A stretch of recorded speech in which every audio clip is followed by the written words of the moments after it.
that the Kalinago were the first people to have inhabited Dominica over 5,000 years ago? Let me tell you the story of the Kalinago, who made Dominica their home and called it Waitakubuli, or tall is her body. So, what was life like for them? Well, the Kalinago lived a self-sufficient life in tune with the nature of the island. Daily life included fishing in canoes, subsistence farming of ground provisions, baking cassava bread, and making clay pots. There was also trading of materials among the islands and between the continents during these times. When the lost Europeans arrived in the region, it had long been home to the Kalinago. Over 60 sites have been found where people lived in settlements along the coast.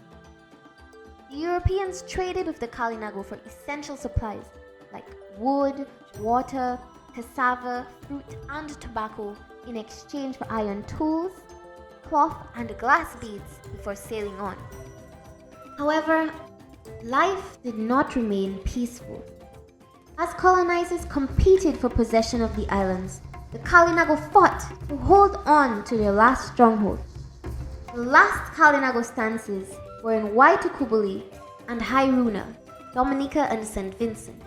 But their clubs, spears, bows, and arrows were no match for the guns, drums, and steel of the colonizers. In the 1760s, 134 acres at Salibia were left for the Kalinago when the British surveyors divided Dominica up for sale. Later, the Kalinago Territory was created by the British in 1903, and an Ubuntu chief was officially recognized. The first two territorial Ubuntu chiefs were Auguste Francis in 1903 and Jules Carriet in 1960.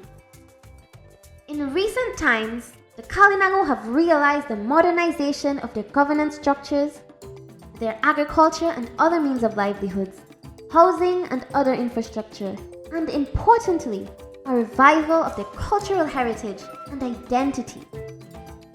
The Kalinago Barana Ote, the Kalinago village by the sea, is now an open museum and cultural village in the Kalinago territory that educate visitors and locals on the island's rich and diverse history. People around the world are learning and replicating the good practices and experiences on sustainable development, conservation, spirituality, and traditional medicine that the Kalinago and other indigenous peoples have been implementing for centuries.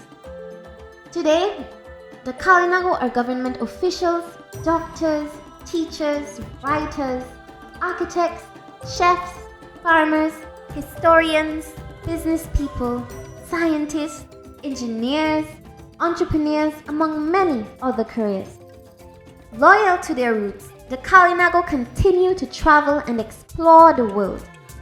The Kalinago live in over 80 countries, spreading love and wisdom across the globe. As a Dominican, you carry the seeds of this sacred knowledge. Help share the wisdom.